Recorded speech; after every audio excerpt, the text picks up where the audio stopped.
Dengue से बचने के लिए जरूरी है आसपास पानी जमा ना होने दें। डेंगू से बचाव करना है तो याद रखिए ये सारी बातें। डेंगू के मच्छर साफ पानी में पनपते हैं, इसलिए अपने आसपास पानी जमा नहीं होने देना है और रखनी है साफ सफाई।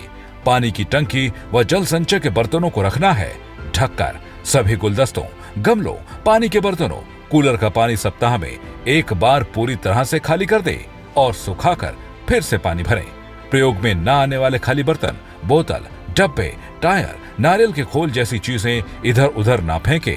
इनमें जमा हो सकता है बारिश का पानी और पनप सकते हैं डेंगू के मच्छर। मच्छरों से बचने के लिए ऐसे कपड़े पहने जो शरीर को ज्यादा से ज्यादा ढके। मच्छरदानी का इस्तेमाल करें। बिना चिकित्सकीय सलाह के कोई भी दवा न ले। जब आप डेंगू से पॉजिटिव पाए जाते हैं तो आपको कायदे से घर में आराम करना चाहिए। समय समय पे पानी या ORS घोल का प्रयोग करना चाहिए और यदि बुखार तेज आता है तो केवल पैरासिटामोल का उपयोग करना चाहिए। आपको जो दवाई नहीं खानी है वो है डिस्प्रिन, क्योंकि इससे कई बार ब्लीडिंग हो जाती है। यदि उसके होंठों से या उसके नाक से अगर खून आता है या उसका बुखार अचानक से तेज होने लग जाता है और यदि उसको सांस लेने में दिक्कत होती है, तो ऐसी कंडीशंस में उसको नज़दीक के स्वास्थ्य केंद्र में जाना चाहिए और डॉक्टरी सलाह लेनी चाहिए। जागरूकता के साथ बरतनी है सावधानी। नमस्कार, एमएस टीवी के उत्तराखंड लाइव में आपका स्वागत है। बढ़ते हैं खबरों की ओर। सरोवर नगरी नैनीताल पहुंचने पर प्रदेश के मुख्यमंत्री पुष्कर सिंह धामी का भाजपा के कार्यकर्ताओं ने फूल मालाओं के साथ स्वागत किया व अभिनंदन किया।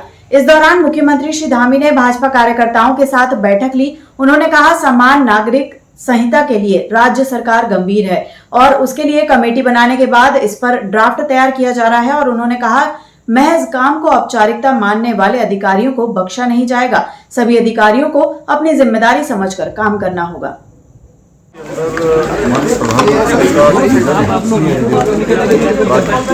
और डिजिटल फार्मिंग, डिजिटल कृषि दोनों ही दोनों का विस्तार होना चाहिए और सभी राज्यों के स्तर पर, जिससे कि जो है कृषि को बढ़ाने में और कृषि का जो अभी तक आयात होता था, अब आयात धीरे धीरे निर्यात में बदलने का काम हो रहा है। इस बार 3 मई को गंगोत्री व यमुनोत्री धाम के कपाट खुलने के साथ ही चारधाम यात्रा शुरू हुई थी। अब तक चारधाम में लगभग 40 लाख से ज्यादा श्रद्धालु दर्शन कर चुके हैं। वहीं विजयदशमी के मौके पर चारों धामों के कपाट बंद होने की तिथि भी घोषित कर दी गई है। विजयदशमी के पावन पर्व पर शीतकाल के यमुनोत्री, गंगोत्री, केदारनाथ और बद्रीनाथ धाम के कपाट बंद करने की तिथि घोषित की गई है। अन्नकूट पर्व पर 26 अक्टूबर को गंगोत्री, भैया दूज पर यमुनोत्री और केदारनाथ धाम के कपाट बंद किए जाएंगे। 19 नवंबर को बद्रीनाथ के कपाट बंद होंगे। इस वर्ष केदारनाथ धाम जी के जो कपाट है वो 26 अक्टूबर को भैया दूज के अवसर पर प्रातः 8 बजे करीब बंद होंगे और बद्रीनाथ जी के कपाट 19 नवंबर को अपराह्न 3:30 बजे के लगभग बंद होंगे। और इस वर्ष आपकी जानकारी में देना चाहता हूँ कि 25 अक्टूबर को सूर्य ग्रहण भी है और सूर्य ग्रहण के कारण जो सभी धाम है उन धामों में कपाट पूरी तरीके से बंद रहेंगे और शाम को हवन, यज्ञ इत्यादि पूजन के उपरांत ही कपाट खुले जाएंगे। महिलाओं को आत्मनिर्भर बनाने के लिए प्रतिबद्ध है उत्तराखंड सरकार। लखपति दीदी योजना के जरिए स्वयं सहायता समूह की महिलाओं को कौशल विकास के साथ सूक्ष्म उद्यमों के लिए किया जा रहा है प्रोत्साहित। Uttarakhand institute of rural development के माध्यम से महिलाओं को नए कार्यों के लिए दिया जा रहा है प्रशिक्षण। आज की डेट पे मैं पूरे उत्तराखंड या बाहर भी एक ट्रेनर के रूप में कार्य करती हूँ। ट्रेनिंग देने जाती हूँ। महिलाओं को आत्मनिर्भर बनाने की कोशिश में पूरी लगी रहती हूँ। अभी तक की मेरी 15 से ज्यादा ट्रेनिंगें मैं करवा चुकी हूँ। अब तक समूह की महिलाएं हस्तशिल्प, अचार, पापड़ इत्यादि उत्पादों तक ही सीमित थीं, लेकिन अब इलेक्ट्रीशियन, प्लम्बर, LED, राजमिस्त्री आदि कार्यों के लिए भी उन्हें दक्ष बनाने की है तैयारी। राज्य के उत्पादों को राष्ट्रीय और अंतर्राष्ट्रीय स्तर पर बाजार उपलब्ध कराने के लिए ऑनलाइन मार्केट से किया जा रहा है अनुबंध। राज्य स्तरीय आउटलेट के अलावा चारधाम यात्रा रूट पर भी बनाए गए हैं आउटलेट। उत्तराखंड सरकार और ग्रामीण आजीविका मिशन के जरिए बदल रही है महिलाओं की आत्मनिर्भरता की तस्वीर। समूह में आने के बाद महिलाएं स्वावलंबी बनी हैं। मैं धन्यवाद देना चाहती हूं माननीय मुख्यमंत्री श्री पुष्कर सिंह धामी जी का, जिन्होंने हमारे हर क्लस्टर में 5 लाख तक की अनुदान राशि दी है, जिससे महिलाएं बड़े स्तर पे अपने कार्य कर रही हैं, लघु उद्योग चालू कर रही हैं। महिलाओं की आय दोगुनी करने के लिए हम हैं संकल्पबद्ध। उत्तराखंड में खुद को मजबूत करने में जुटी कांग्रेस अपने वरिष्ठ नेताओं की बयानबाजी और उनके बीच आपसी द्वंद्व से असमंजस में है। कांग्रेस के प्रदेश अध्यक्ष करण माहरा ने पार्टी के वरिष्ठ नेताओं को सोशल मीडिया में बयानबाजी न करने की सलाह दी है। कांग्रेस अध्यक्ष की इस नसीहत के बाद बीजेपी ने कांग्रेस पर कटाक्ष किया है। पिछले कुछ समय से कांग्रेस के वरिष्ठ नेता लगातार सोशल मीडिया में बयान दे रहे हैं। इसके साथ साथ उनके बीच आपसी द्वंद्व खुलकर इन बयानों में सामने देखने को मिल रहे हैं।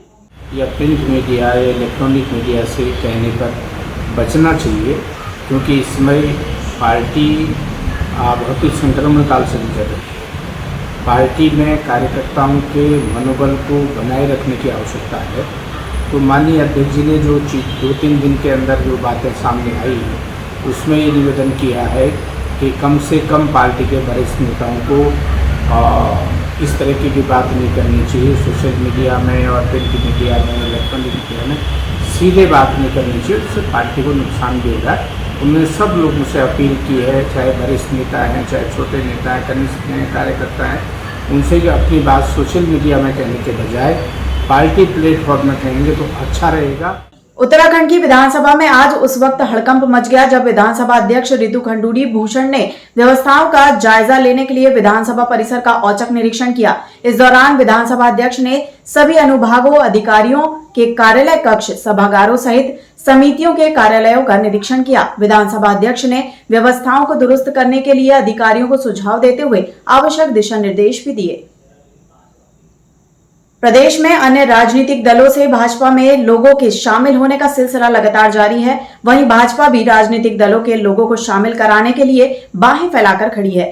कह रही है जो भी आना चाहे वह पार्टी में स्वागत करेंगे, चाहे वह कांग्रेस के वरिष्ठ नेता प्रीतम सिंह ही क्यों ना हो। भाजपा प्रदेश अध्यक्ष महेंद्र भट्ट ने कहा है कि जो भी भाजपा में शामिल होना चाहता है उसके लिए दरवाजे खुले हैं। वहीं उन्होंने दावा किया है कि जनता का भी नेताओं पर दबाव है कि वह विकास के लिए बीजेपी में शामिल हो। यही कारण है कि आए दिन लोग भाजपा ज्वाइन कर रहे हैं। देश के अंदर, प्रदेश के अंदर ऐसे सब लोगों को आमंत्रित कर रहा हूँ कि 2024 से पहले सब भारतीय जनता पार्टी में आए और इस पूरे देश के विकास के लिए, प्रदेश के विकास के लिए हम सब मिलजुल कर काम करें। इस बुलेटिन में फिलहाल इतना ही। बने रहे हमारे साथ।